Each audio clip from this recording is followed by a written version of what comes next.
Willie Bill stood at the window of his rented room above the hardware store. The stranger's hands were shoved into the back pockets of his jeans. His bearded face was expressionless as he looked at the smoke-dimmed streets of the village and out at the islands of the sea. Willie Bill knew everything that was happening on the northern coast at 2:11 that sunny summer afternoon. He saw Richard Ellicott sitting on the grass of the ridge just below Pensionville. Richard had been there since early morning.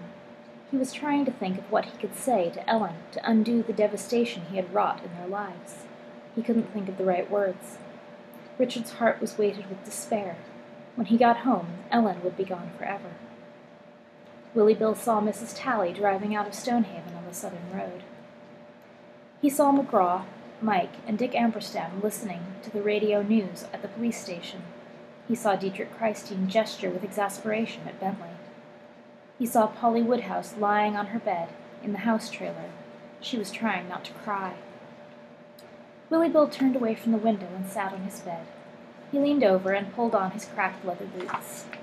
Then he took off the rolled bandana that bound his long hair and put on his hat. The stranger stood up. Inside Dietrich Christine's rented house, the rooms were cool, though the heat pressed upon the roof and walls. Bentley sat on the window seat of the library, glaring at the old man. Dr. Christine glared back at him. "This Ombra has beaten me," Dr. Christine said to himself as Bentley stopped shouting. "This boy is thinking only of himself and his sorrows. This is what Ombra wants. It is the same as his rage when he found the stone." Aloud, he said, "Am I to believe that you already have this stone in your pocket? No? So, in spite of all this yelling about breaking the head of Prince Ombra, you are so angry that you could not locate his head in order to throw the stone at it. You'd be angry, too. Helga's dead. Slally can't talk. Her mother's taking her away. I've got a right to be angry. If you fight in this condition, Prince Ombra will absolutely kill you. I've got my magic back. Please, there is no reason for such noise. I am sitting here. I am sitting before you, not at the top of a tree." Bentley glowered some more. If he hadn't been so enraged, he would have laughed at the idea of Dr. Christine sitting up in a tree. "Why are you so proud of being angry and ashamed of your sadness, huh?" the old man asked. "Being angry is a very selfish business, I assure you. You are trying to protect yourself from feelings you consider shameful." "I'm not ashamed," Bentley said hotly, sitting up straight on the window seat. "I've got a right." "Do not be witless," the old man snapped back. "There is no time left for such foolishness." He fixed Bentley with his small eyes. "Ordinary men may fight for such things. Their rights, their pride, their wealth. This despicable nonsense they call their image. Self, self, self. It is not to gratify yourself that you were given your magic, your supra-will, and this stone. From Ombra you must try to win something that is not for yourself." Dr. Christine cleared his throat. His voice softened. "To challenge what is truly evil, even if nobody else can see it. To make such a challenge and risk everything with no thought of your own ambitions and desires. This is the only glory offered to our lives." "I don't want anything from him. I just want to kill him," Bentley shouted. Dr. Christine knew he was losing. "Is there nothing, no person for whom you would give up this self-righteous anger that is so dangerous to you?" Bentley jumped off the window seat. He was getting even more furious because he knew the old man was right. "The stone is mine," he said. "I got it back all by myself. I can do anything I want with it." Dr. Christine sighed. He leaned back in his chair and put one hand on his desk. He looked at Bentley and sniffed. "There is one more story I will explain to you," he said to the trembling, dark-eyed boy. "You told it to me. It is about a man who gave up his life's greatest passion so that he could conquer Ombra." Dietrich Christine cleared his throat. "It is the true story of King Arthur's life." "I don't want to talk about stories," Bentley said. His mind was filled with fantasies of revenge. "If you go to fight when you are angry, because you are angry, Prince Ombra will kill you. He has made your anger." Bentley didn't want to hear any more. He didn't want to surrender his dreams. They fortified him against the loss of everything that Prince Ombra had destroyed. He didn't want to argue with Dr. Christine any longer because the old man's words made him feel bad. He ran. He ran out of the library and down the narrow front hall of the house. The screen door banged behind him as he dashed across the porch and down the steps. Dr. Christine sat in sudden silence, numbed by his defeat. "Now you understand, magician," murmured a voice from the moldy recesses of the summer house. "You have lost him. The sun will swell to his eye, and he will see me at last before another hour is gone. Now it is almost finished. This rage of his will bring him to me. The rage will become its brother, dread, and when he sees what I have become, then Ombra's fire will ignite the world after he has left it." Slowly opened her eyes. Her mother was standing in the bedroom. "We're all packed," Ellen said. "I'm going to walk down to the end of the road to wait for Daddy. Want to come with me?" Slowly shook her head. "All right, darling. I'll wake you up when he gets here." Ellen closed the door. Slowly heard her walking down the hall. She lay on her stomach. Her head and both of her hands were deep in the large pillow. She had tried to sleep so that she could escape from her misery, but she couldn't. She had promised to go with Bentley to the end of his journey. Now she wasn't going to be able to keep her promise because they were taking her away. She'd started to cry at breakfast because she didn't want to see Dr. Christine or anybody else. She'd wanted to spend her last time with Bentley, but she hadn't been able to tell him. He hadn't understood. She struggled to unlock her brain, trembling as she tried to pretend that it was the time before Steve Slattery locked the boathouse door. She strained to remember how she had talked, how she had turned her thoughts into words that Bentley could understand. Her mouth was open as she worked with all her might to make a sound. But the part of her mind that sent sounds to her throat was frozen. She sat on her bed fighting the enchantment that Prince Ombra had laid upon her. Bentley crouched on his sloping rock. The tide was high. The black water on 3 sides of the rock was moving, as if an invisible hand were slowly stirring beneath it. The emptiness of the sky and the sea were full of Prince Ombra. It seemed to Bentley that it had been 1,000,000 years ago when he stood there, trying to decide whether or not to throw away the stone. He wished he'd done it. His life had been wrecked. He tried not to think about his last argument with Dr. Christine.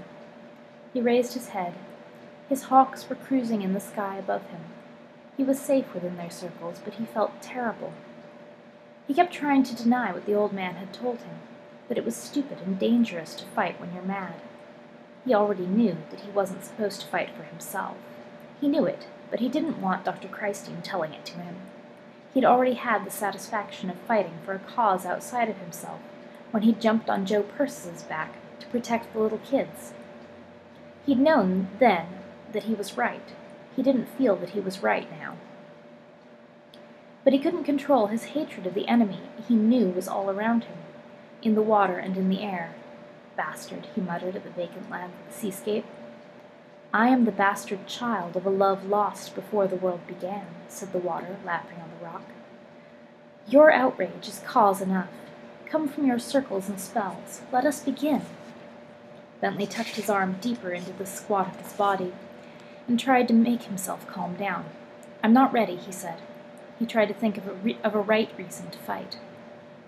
He tried to stop himself from hearing the second air. He needed more time to remember all the things Dr. Christine had taught him. But he still heard Lord Ombra taunting him with Helga's death, Reverend Tally's madness, and the terrible truth about his mother.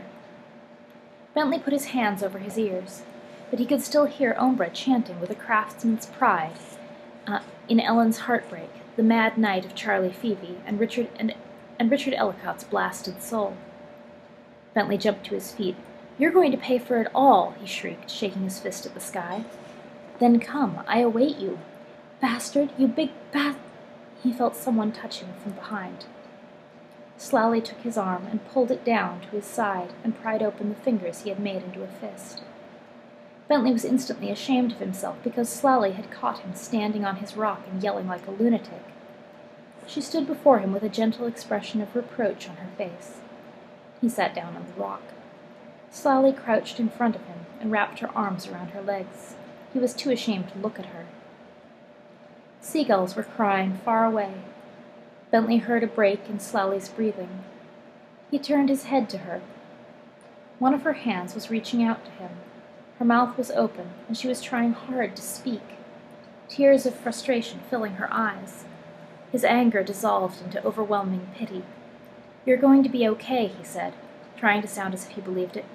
"Listen, Slally, they can—" She shook her head. Then she put her hands over her face and began to cry. Bentley inched himself closer. "Listen, don't cry. You got to talk again last time, remember? Maybe after a couple of days—" Without uncovering her face, she shook her head again. Her shoulders were heaving. He didn't know what to say. He just sat there, watching her, and then, suddenly, he knew the answer for them both. He got to his feet. One of his ospreys, sweeping through the sky, whistled a warning. Bentley looked up, squinting in the sun. Speaking without words in the second air where all the sounds of the world remain, and beasts can understand men, he told his hawks that he knew what he was doing. He looked out over the water to where the sky and the horizon met, where Prince Ombra straddled the world, waiting for the 1,001st battle of his lives. "You did this to her, didn't you?" Bentley asked. He didn't need to shout anymore. "All the sorrows of your life are the work of my hand. Your wrath is as righteous as the wrath of Hector when—" "Nah," Bentley said, accepting what Dr. Christine had tried to tell him, what his heart had always told him. "Fighting when you're mad is dumb." Bentley pointed at Slally. "I'll fight if you fix it so that she can talk like everybody else," he said. He felt Slally grab his leg. He knew that she was shaking her head violently, but he kept his gaze where, on the sea and in the sky, he knew the Lord of Nightmares stood. "This," said the voice in the second air, "shall be." Bentley leaned down and took Slally's arm from his leg. "It's okay," he whispered to her. He turned back to Ombra the Invisible. "You have to promise." The light breeze died and the dark water was still. Bentley was holding onto Slally's wrist. Ombra made no reply as his fourth brain brought him memories of all his noble incarnations: Goliath the Challenger, angry Achilles, Mordred the Beautiful. As these splendid and terrible enemies, he had kept the vows that brought warriors of heaven to their battlefields. "Great is your love," Prince Ombra answered finally, "and eternal is its mystery to me. Yet honor was not denied me in the fire of creation. Ombra, Lord Vanquisher of heroes, pledges this, O brother of David, Arthur the King, and Susano. The child will speak even as you fall before me. You will be remembered." Bentley looked down at Slally. "I know what I'm doing," he told her. She scrambled up and grabbed his hand. Her eyes were anguished and crying protest. But Bentley's borrowed heart was saying, "Now, yes, this is the hour for which you were born, and this is the true cause of your life." "He says okay," Bentley said to her. "Listen, I've got to do it this way. If I don't, I'll fight him because I'm mad, and that's dumb." He pulled his hand out of hers. "Besides," he mumbled, "you're my best friend." He didn't know if she understood or not, as she followed him back to the house. She waited on the porch while he went up to his room. The stone of Ra was sparkling in a corner of the toy box, as if it, too, knew that the moment had come at last. Bentley's heart was accelerating on his way back downstairs. He could hardly think. He was afraid, but he was excited. He wondered what Ombra would look like, and his heart pealed ancient songs of war.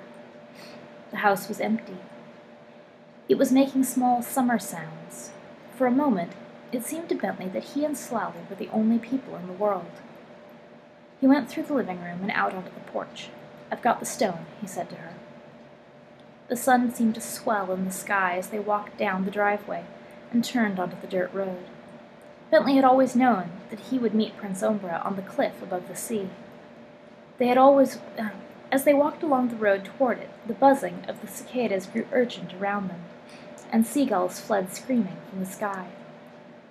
Bentley took Slally's hand so that he could pretend that he was reassuring her as they went together toward the place where the Lord of Nightmares awaited them, as he had waited on 1,000 other battlefields. Willie Bill stopped his pickup truck at the highway and glanced up into the savage glare of the sun. He, too, heard the berating of the cicadas in the trees along the point. He spat through the window, shifted gears, and drove the pickup truck across the highway. It sped through the fields and entered the forest on the dirt road. Willie Bill passed Ellen without looking at her.